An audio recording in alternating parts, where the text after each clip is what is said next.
You know, you can always bug people in a beautiful way, in a very helpful way, by just saying to them, what did you forget? I say, well, I don't know. What was I supposed to remember? Oh, I'm really not trying to put you on. I mean, it's not difficult. This is something completely obvious that you forgot.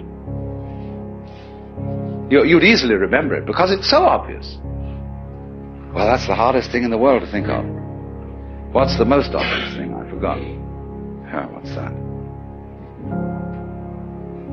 Well, who do you think you are? Well, how do you answer that question? Who are you? Well, you give a name. You say, I'm Joe Dokes, I'm Alan Watts.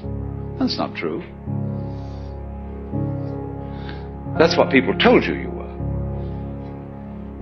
They put that name on you, and they taught you to identify with it and to behave as it was expected to behave. But that's not who you are. You know very well. Go back in your memory. Go back into your infancy before they started telling you all this stuff. Who are you?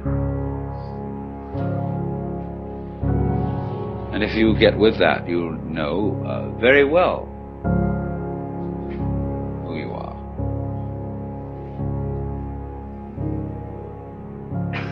What you are basically, deep, deep down, far, far in,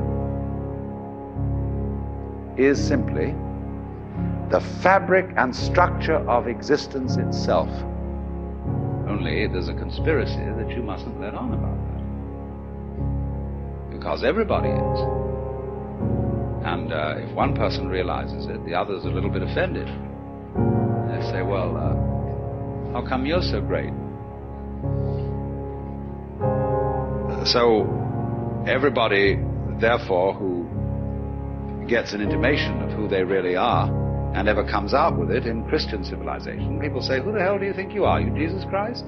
Well, you can say Jesus Christ said he was Jesus Christ and everybody put him down for it, and that's what you're doing to me. There is as it were, a recess of the soul, of the psyche, where everybody knows perfectly well that you are not just this irresponsible little mouse that's been chucked down into this world, but that you are really doing this work. You're running it. Only you can't admit it just in the same way as you can't admit that you're responsible for the way your own heart beats. You say, oh, that's not my doing. I've no control over my heart. Do you have any control over being conscious? Do you know how you will?